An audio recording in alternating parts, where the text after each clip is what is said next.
This is a gravel vacuum. It is a popular tool in the aquarium hobby. Its job is to remove the brown material at the bottom of the tank, in the corners, under the wood, between the plant stems. The material most aquarium keepers refer to as waste. I've been thinking about this word. I think it is wrong. What you are vacuuming out of your aquarium is not waste. It is the base of the food web, colonized by bacteria, processed by protists, grazed by meiofauna, and performing nutrient cycling that the rest of the ecosystem depends on.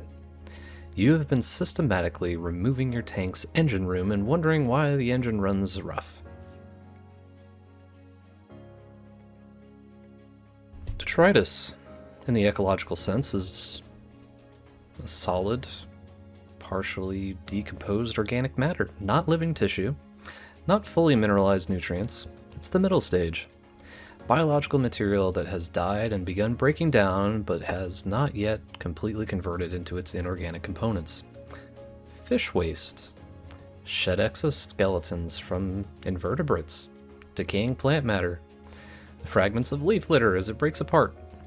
All of it in the same category, all of it doing the same ecological job. In many freshwater ecosystems, particularly forested streams and leaf litter dominated environments, the decomposer food web processes more energy than the grazer food web. The organisms eating dead organic matter collectively outweigh the organisms eating living plant tissue. The detritus pathway is not the backup system. In many systems, it is the primary one. Your planted aquarium is one of those systems. And the material itself is not inert. A flake of substrate detritus in an established aquarium is colonized by hundreds of bacterial species.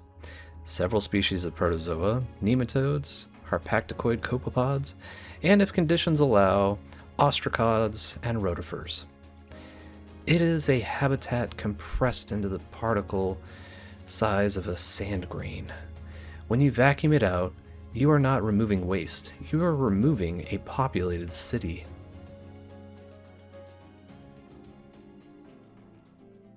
A leaf enters the water. Within the first 24 to 48 hours, leaching. Water-soluble components in the leaf, tannins, humic acids, flavonoids, fulvic acids, they begin diffusing into the water column. You will see the water tinting. That tint is not contamination, it is chemistry. Dissolved organic compounds that lower the pH, chelate heavy metals, and, in the case of Catappa specifically, carry on documented antimicrobial and antifungal properties. The water is not being dirtied, it is being enriched. Days 2 through 14, you will have microbial conditioning. Bacteria and fungi colonize the leaf surface, secreting enzymes that break down the cellulose and lignin in the leaf tissue. The surface softens, biofilm develops. Not the thin biofilm of the glass or the wood, but a thick, mature community feeding specifically on the leaf's structural compounds. Your shrimp will spend more time on this leaf than almost any other surface in the tank because the biofilm here is the richest in the system. The leaf is not decaying, it is being farmed. In weeks 3 through 6, you will have fragmentation. Invertebrate shredders, snails, shrimp, and in natural systems, insects, called shredders, will break the conditioned leaf material down into fine particles. The leaf loses its shape. What remains is a skeleton of the veins, and a cloud of fine particulate organic matter setting through the water column and onto the substrate. This FPOM, fine particulate organic matter, is the food source for the smallest organisms in the tank, your copepods, your nematodes, your protists. The decomposition is not ending, it is distributing. Finally, mineralization. Bacteria will complete the organic conversion and nitrogen into inorganic forms. You'll have ammonia, then nitrite, then nitrate. In anaerobic zones, nitrogen gas. The plant roots absorb the nitrate directly. The organic phosphorus becomes orthophosphate, also taken up by the plants. The leaf that entered the tank as a solid object has become, over 6 to 8 weeks, a contribution to the next generation of plant growth. The food web has closed its loop. The leaf is gone, but the nutrients are not. Catappa, the Indian almond leaf. It decomposes more slowly than most aquarium leaves, 6 to 8 weeks in the aquarium, sometimes more. This is because it has a high tannin content that inhibits the microbial community slightly in the early stages, slowing the very composition it will eventually support. The effect fades as the tannins leach out, and what remains is a softened, biofilm-rich surface that persists for weeks. Indian almond leaf is essentially a slow-release biofilm substrate. For soft water species, Caridina, Epistogramma, Betas, Catappa is often the leaf of choice. It lowers the pH gradually, it softens the water slightly by binding calcium and magnesium, provides a biofilm food source, and creates breeding cues for fish that associate tannin-stained water with their natural spawning environment. For hard water tanks with stable high KH, the pH lowering effect is buffered, and the leaf provides primarily the biofilm and the structural benefits. Know your KH before you add Catappa leaves in quantity. Oak, Quercus species, the most widely available leaf in temperate regions and the closest freshwater analog to Catappa for aquarists who cannot source tropical leaves. Oak leaves release tannins in humans, lower the pH modestly, and produce an excellent biofilm surface. They decompose faster than Catappa, 3 to 5 weeks typically, and fragment into a finer particle size, which means they contribute to the FPOM fraction more quickly. For tanks where you want faster nutrient turnover rather than long, slow contribution of Catappa, oak is the leaf. If you're out collecting oak leaves, collect them from areas that you know are pesticide-free, and make sure they're completely dry and off the tree before using them. Fresh green leaves contain more nitrogen and decompose too rapidly in a confined system, creating a short-term ammonia spike. Dried, brown, fully cured leaves are what you want. The curing process removes most of the easily leachable compounds and leaves behind the structural material that the aquatic decomposer food web is optimized to process. Alder cones, not leaves, the woody seed cones of the Alnus species. Mentioned here because they are a tannin source most commonly overlooked in favor of leaves, and the one with the most pronounced pH and KH lowering effect per unit mass. Alder cones are dense with tannins and humic acids. They decompose in months rather than weeks, and release their chemistry very slowly and very consistently. They are slow drip tannin sources, less dramatic than Catappa on day 1, more stable in effect over a 3-month period. For tanks where you want to maintain a consistent chemistry target rather than dose and redose, alder cones are the background system running underneath everything else. In the Amazon basin, the floodplain leaf litter bed is the most biodiverse freshwater habitat on Earth.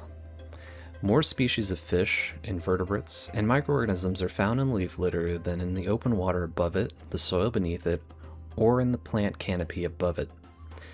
It is the habitat that makes the blackwater ecosystem function. Your planted tank, if you are maintaining a leaf litter bed, is running a miniature version of this system, and the community that develops in it is doing the same ecological work. The organisms. Bacteria first, within hours of leaf entry. Fungi alongside them, softening the structural compounds that the bacteria alone cannot quickly process.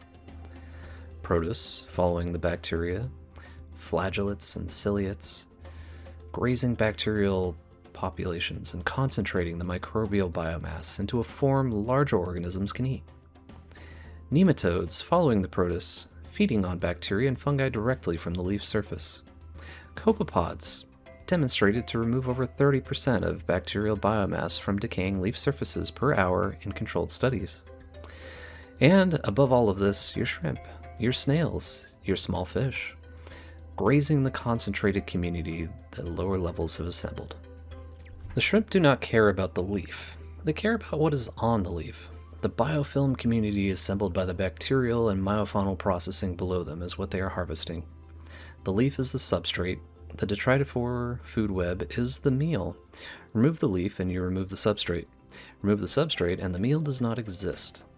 This is why tanks with leaf litter produce healthier, more active shrimp populations than tanks without. Not because of any direct chemical effort on the shrimp, but because of the food web the leaf litter sustains. Juvenile shrimp and fish fry use leaf litter for a physical refuge as well. The structural complexity of multiple overlapping leaves at different stages of decomposition creates a labyrinth of gaps, shadows, and surfaces that predators cannot efficiently search. The leaf litter bed is simultaneously a cafeteria and a nursery. In tropical blackwater streams, this dual function is why leaf litter is where most freshwater species are born. It is worth considering what that means for a breeding attempt in your tank. Preparation. Dried leaves float for days when added directly to the tank. If you want them to sink immediately and begin contributing to the substrate community rather than the surface community, soak them in another container for 24 to 48 hours before adding. The leaf will absorb water, become negatively buoyant, and sink to wherever you place it. The soaking also begins the tannin leaching process outside the tank, which slightly reduces the initial pH impact if your KH is low. Quantity. 1 medium Catappa leaf per 10 gallons of water is a conservative starting point for a new leaf litter bed. You can add 1, observe for a week, note the shrimp response, note the response of your water chemistry. A well-established planted tank with active shrimp will support considerably more leaf litter than a lightly stocked, newly set up tank. Scale with the biology, not the aesthetics. Diversity.